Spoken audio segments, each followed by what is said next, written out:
Export and special economic zone invoice sales. Export और special economic zone जो supply होती है वो एक तरह का इंटरस्टेट सप्लाई कहलाता है और ऐसे केस में हमें जो टैक्स चार्ज करना होता है वो IGST चार्ज करना है। भले ही आप सेम स्टेट से बिलोंग करते हैं लेकिन ये एक इंटरस्टेट ट्रांजैक्शन होने की वजह से हमें यहाँ पे IGST चार्ज करना होता है। तो कहने वाली बात यह है कि एक्सपोर्ट सप्लाई ऑफ गुड्स और सर्विस, एक्सपोर्ट और सेज दोनों का एग्जांपल हम एक ही साथ देखेंगे। तो अगर आप कोई भी प्रोडक्ट एक्सपोर्ट करते हैं या फिर स्पेशल इकोनॉमिक जोन में सप्लाई करते हैं तो ऐसे केस में दो की चीजें हो सकती है, या तो वो प्रोडक्ट या सर्विस टैक्सेबल हो सकता है या नॉन टैक्सेबल। मैं एग्जम्प्ट गुड्स की बात नहीं कर रहे हैं हम लोग यहाँ पे, हम ये समझने की कोशिश कर रहे हैं कि अगर लेट से कोई प्रोडक्ट जिसका GST रेट 18% है तो वो 18% आप जब प्रोडक्ट सप्लाई करते हो एक्सपोर्ट के केस में या फिर आप सप्लाई करते हो स्पेशल इकोनॉमिक जोन के केस में तो वो प्रोडक्ट टैक्सेबल भी हो सकता है, दैट इज वो ट्रांजेक्शन टैक्सेबल ट्रांजेक्शन भी हो सकता है और नॉन टैक्सेबल ट्रांजेक्शन होता है। वो कैसे? वो होता है in the presence of LUT call letter of undertaking. अगर हमारी कंपनी ने लेटर ऑफ अंडरटेकिंग लिया हुआ है तो ऐसे केस में आप भले ही सप्लाई करो चाहे स्पेशल इकोनॉमिक जोन में या फिर सप्लाई करो एक्सपोर्ट के केस में तो आपको टैक्स पे करने की जरूरत नहीं होती है, that is non taxable event. But अगर यही चीज अगर आपने LUT बॉन्ड नहीं लिया है तो क्या होता है? तो होता यह है कि अगर आप कोई प्रोडक्ट लेट से अगर मैं कहूँ कि 10,000 रुपीज का आप प्रोडक्ट सप्लाई करते हो और उस पर GST 1800 रुपीज का GST है तो ऑब्वियस सी बात है अगर ये प्रोडक्ट आप सप्लाई करोगे नॉर्मल केस में तो आप सामने वाले पार्टी से जो टैक्स कलेक्ट करोगे वो होगा 11,800। बट जब यहीं पे अगर बात आ जाती है एक्सपोर्ट की या फिर आप कह लीजिए सेल्स की तो ऐसे केस में अगर आपने LUT नहीं लिया that is letter of undertaking नहीं लिया तो आपको टैक्स चार्ज करना होगा।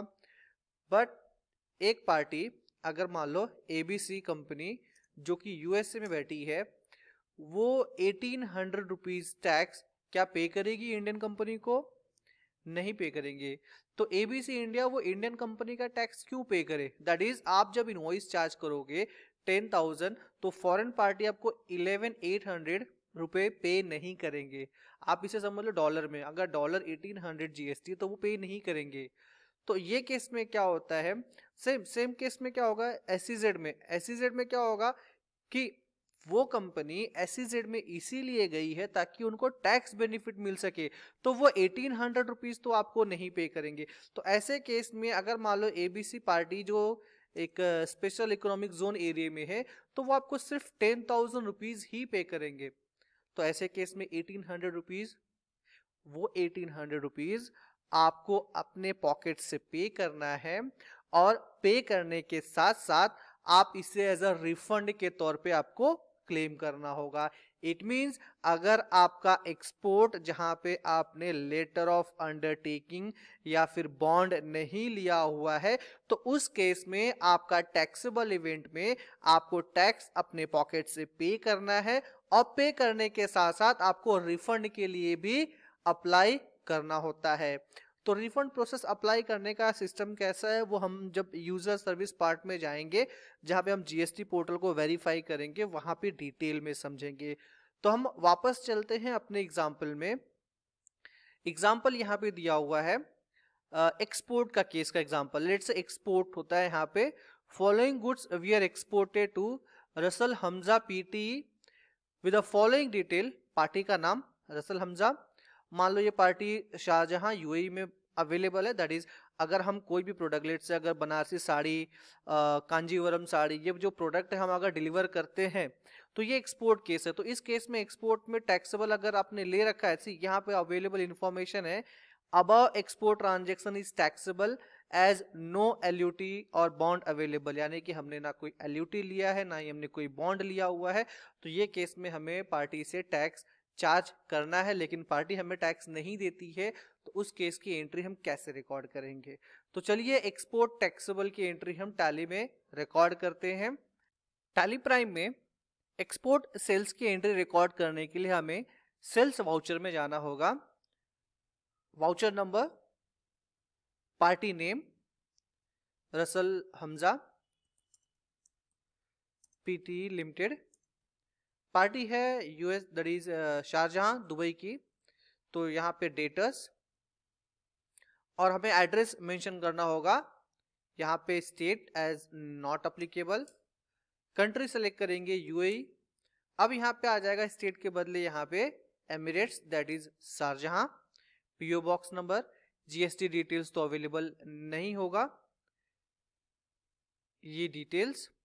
अब ये इंटर स्टेट सेल्स या लोकल सेल्स नहीं है, अगर आप चाहो तो एक्सपोर्ट सेल्स का लेजर नया क्रिएट कर सकते हो, तो हम यहाँ पे क्रिएट कर लेते हैं एक्सपोर्ट सेल्स, या फिर आप चाहो तो इसी चीज को as a special economic zone sales भी बोल सकते हो। तो एक ही लेजर में दोनों तरीके से यहाँ पे हम कवर कर लेते हैं।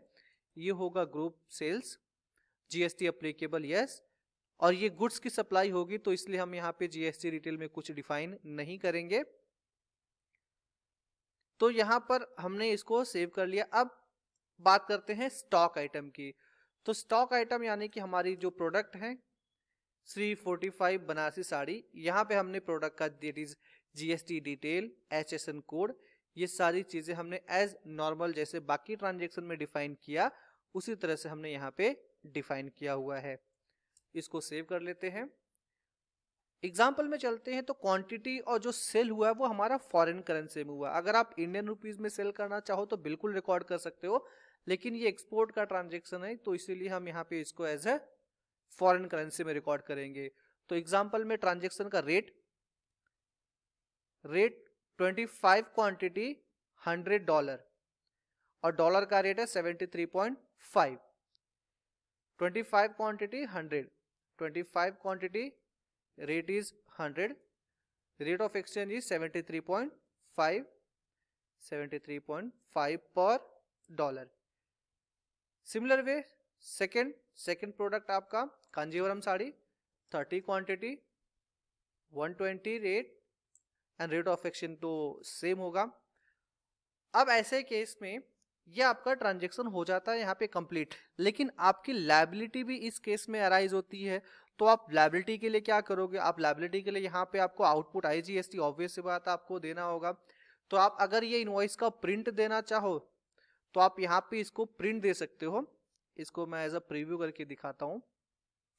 जूम करते हैं। Supply meant for export supply to SEZ unit और SEZ developer for authorise operation on payment of IGST. या तो एक्सपोर्ट या तो सेज हम पेमेंट करें आईजीएसटी। तो ये एक्सपोर्ट का इनवॉइस है जहां पे ये टाइटल के नीचे ये सप्लीमेंट्री डिटेल आना जरूरी है। तो क्या हम इस केस में जब ये टैक्सेबल इवेंट है तो क्या हम यहाँ पे आईजीएसटी चार्ज करेंगे? अगर आईजीएसटी चार्ज करेंगे तो हमारा प्रोडक्ट का दैट इज इनवॉइस की वैल्यू बढ़ जाएगी। तो दो तरीके हैं, आप चाहो तो इसी केस में output IGST as a charge कर सकते हो, बट ये आउटपुट अगर आईजीएसटी चार्ज करोगे तो इनवॉइस की वैल्यू बढ़ गई और पार्टी डेफिनेटली आपको जो फॉरेन पार्टी है वो आईजीएसटी अमाउंट आपको पे नहीं करेंगे, बिकॉज वो इंडियन टैक्स है, वो क्यों आपसे पे करेंगे। तो ऐसे केस में आप यहाँ पे अगर आउटपुट आईजीएसटी लगाते हो तो आपको यहीं पे एक लेजर क्रिएट करना होगा, आईजीएसटी पेबल ऑन एक्सपोर्ट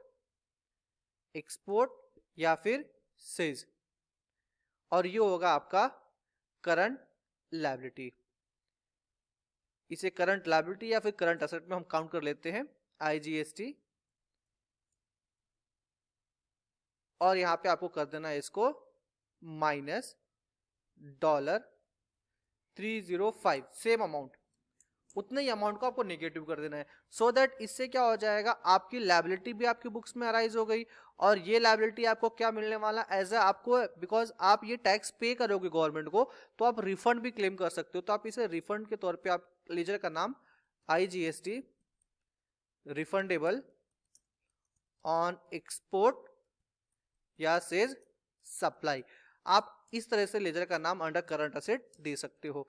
तो इससे क्या हो जाएगा, आपकी लायबिलिटी भी रेज हो गई $305 की, और ये आपके करंट एसेट में रिफंडेबल के तौर पे दिख जाएगा। ओके, मुझे $305 जो है गवर्नमेंट से रिफंड लेना है, जस्ट बिकॉज ये प्रोडक्ट हमने सप्लाई किया है इन टर्म्स ऑफ एक्सपोर्ट या फिर in terms of special economic zone.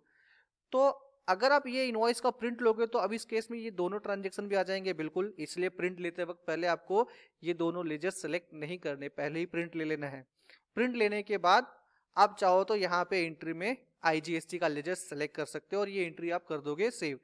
तो ये एंट्री सेव करने से पहले आपको यहाँ पे आपका that is detail export related, जो एक्सपोर्ट रिलेटेड डिटेल है, e-way bill, shipping bill detail, port code, ये सारी डिटेल्स आपको फिलअप करनी है as per your requirement.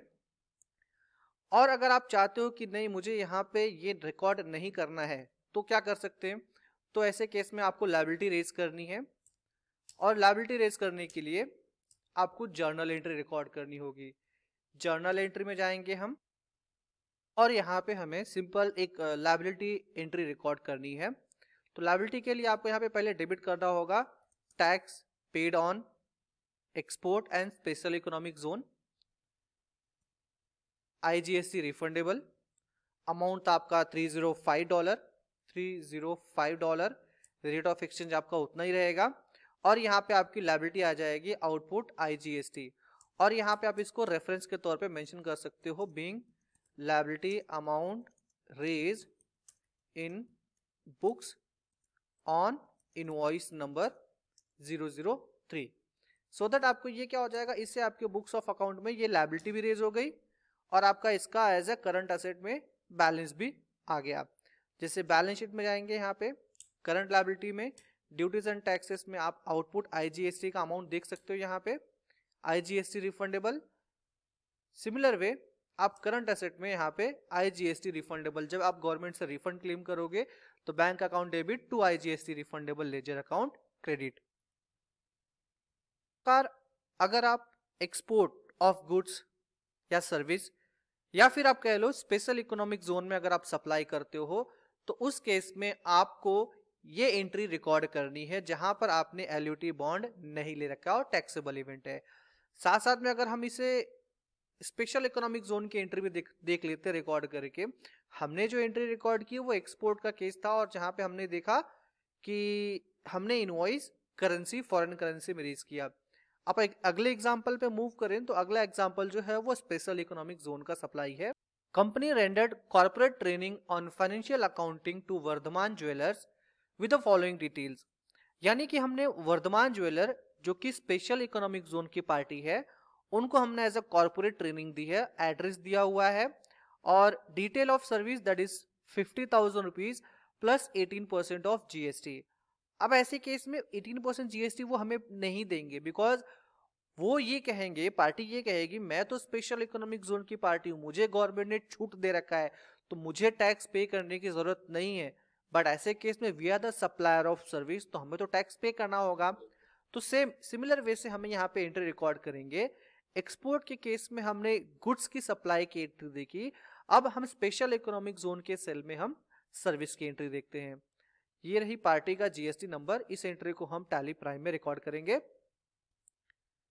From gateway of Tally sales की एंट्री में मूव करेंगे। सेल्स, मान लीजिए ये हमारा इनवॉइस नंबर 2, एक्सपोर्ट ही एक तरह का बिकॉज हम जो सप्लाई कर रहे हैं वो है स्पेशल इकोनॉमिक जोन की पार्टी। पार्टी का नाम Vardhaman jewellers, debtors, party Maharashtra की है, उनका GST रजिस्ट्रेशन नंबर। अब यहाँ पे एक चीज और भी आती है, सेट ऑल्टर GST डिटेल। यहां में हमें एक ऑप्शन मेंशन करना होगा पार्टी टाइप में, that is special economic zone की पार्टी है, ये हमें यहाँ पे मेंशन करना होता है।